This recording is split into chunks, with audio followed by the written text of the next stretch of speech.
जय गौर श्री राधा रमणो विजयते। आप सभी भक्तों को मेरा प्रणाम।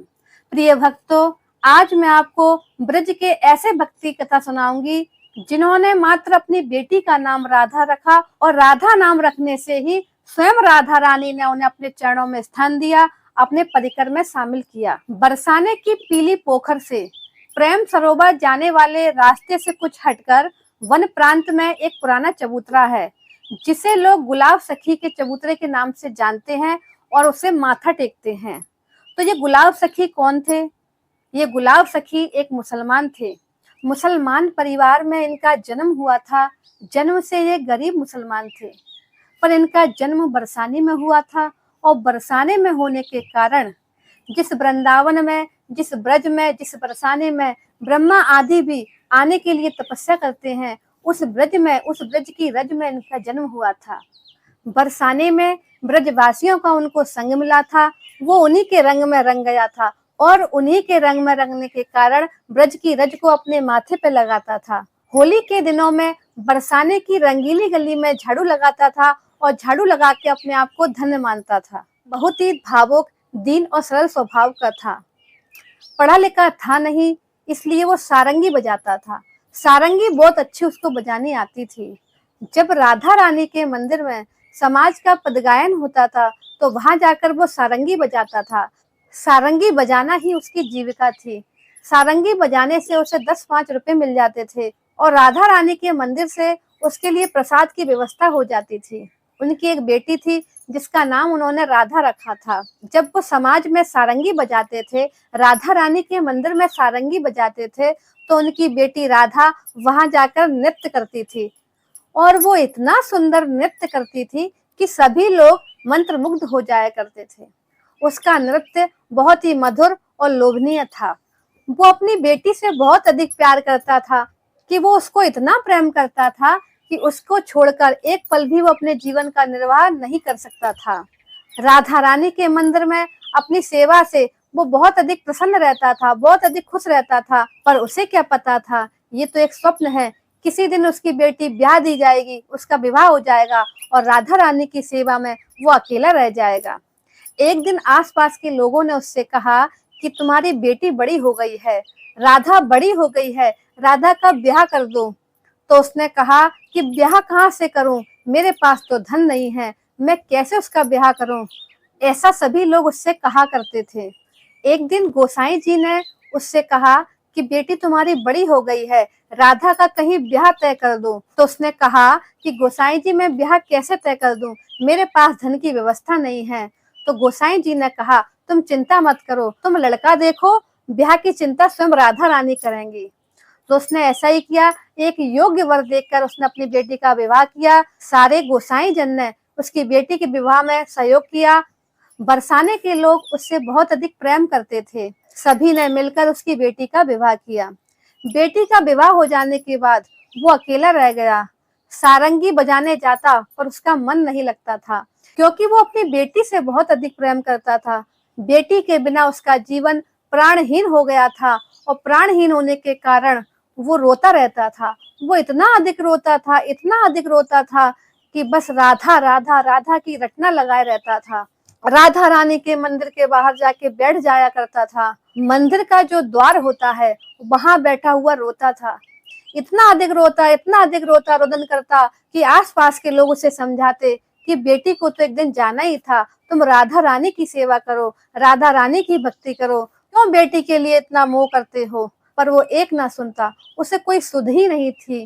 3 दिन से उसने भोजन नहीं किया था, बस राधा रानी के द्वार पर बैठा रहता था। बैठे बैठे रोता रहता था और रोते रोते राधा राधा राधा राधा बस यही बोलता रहता था। 3 दिन भोजन न करने के कारण वो बेहोश सा हो गया था। ना तो वो निंद्रा में था, ना ही जागृत अवस्था में था। एक दिन उनकी बेटी ने आवाज लगाई, बाबा सारंगी नहीं बजाओगे? आप सारंगी बजाइए, मैं नृत्य करूंगी। जब उनको होश आया तो उन्होंने कहा हाँ बेटी, मैं जरूर बजाऊंगा। और उन्होंने ऐसी सारंगी बजाई और उनकी बेटी राधा ने बहुत ही सुंदर नृत्य किया। आज उसके नृत्य में कुछ अलग ही बात थी। जब गुलाब जी ने देखा कि उनकी बेटी आज राधा नहीं लग रही है, आज वो कोई और है जिसका नृत्य इतना मनोहर है, इतना सुंदर है कि एक सामान्य प्राणी की तो बात ही नहीं। तब उसे लगा कहीं ये स्वयं राधा रानी तो नहीं है। जब उन्होंने राधा को अपने पास बुलाया और कहा, बेटी इधर आ, कहीं तू राधा रानी तो नहीं। बस इतना सुनते ही स्वयं राधा रानी वहां से गायब हो गई। और उसी दिन से गुलाब का किसी को पता नहीं चला कि गुलाब कहाँ गया। सभी लोगों ने उसे बहुत ढूंढा कि गुलाब कहाँ गया, गुलाब नहीं मिल रहा।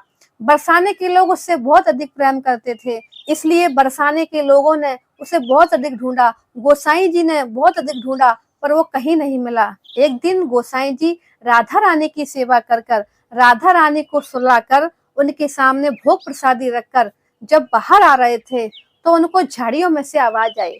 झाड़ियों में से आवाज आई, गोसाई जी, गोसाई जी। जब गोसाई जी ने देखा कि किसने आवाज लगाई, उन्होंने अपने आसपास देखा, तब उन झाड़ियों में से गुलाब निकल के आया। उन्होंने कहा, गुलाब तुम तो गायब हो गए थे, तुम्हारा किसी को पता नहीं चल रहा था, तुम कहाँ चले गए थे। तब गुलाब ने कहा, एक दिन जब मैं अपनी पुत्री के वियोग में रो रहा था, जब मैं राधा राधा पुकार रहा था, 3 दिन से मैंने भोजन नहीं किया था, तब स्वयं राधा रानी आई थी और उन्होंने मुझे अपने परिकर में शामिल कर लिया। पीली पोखर के पास, प्रेम सरोवर के पास एक स्थान है जहाँ पर राधा रानी ने मुझे रहने के लिए स्थान दिया है। अब मैं वहीं रहता हूँ। ये पान का बीड़ा है, आप इसे प्रसाद रूप में ग्रहण कीजिए। जब गोसाई जी ने उस पान के बीड़े को लिया और देखा कि ये तो वही बीड़ा है जो अभी अभी मैं राधा रानी की सेवा में रख के आया हूँ, तब गोसाई जी समझ गए कि स्वयं राधा रानी ने गुलाब को अपने चरणों में स्थान दिया है। तभी से जहाँ पर गुलाब को राधा रानी ने स्थान दिया था, वहां पर वहां के स्थानीय लोगों ने एक चबूतरा बनवा दिया। आज वो चबूतरा गुलाब सखी के नाम से विख्यात है। लोग वहां माथा टेकते हैं, लोग वहां मन्नतें मांगते हैं, कहते हैं कि गुलाब की कैसी भक्ति, जिसने राधा रानी की तो भक्ति की ही नहीं, जिसने अपनी बेटी के लिए इतना रुदन किया, धन्य है गुलाब की भक्ति। पर यहाँ प्रश्न आता है कि गुलाब ने ऐसी कौन सी भक्ति की थी, ऐसी कौन सी भक्ति की थी कि राधा रानी उस पर रीझ गई। ऐसा क्या पुण्य किया था, ऐसा क्या प्रताप था। वो तो सिर्फ राधा रानी के मंदिर में सारंगी बजाता था, और सारंगी तो वो अपनी आजीविका के लिए बजाता था। फिर ऐसा क्या किया था कि राधा रानी ने उसे अपने परिकर में स्थान दे दिया।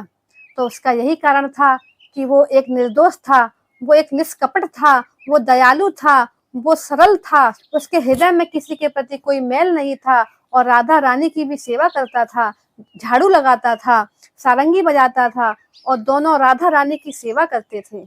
और हमारी किशोरी जी तो बहुत ही दयालु है, कृपालु है, न जाने किस पे रीझ जाएं, न जाने किस पे अपनी कृपा कर दें। तो हम कह नहीं सकते कि राधा रानी हमारे किस गुण से रीझ जाएगी, किस गुण से प्रसन्न होगी।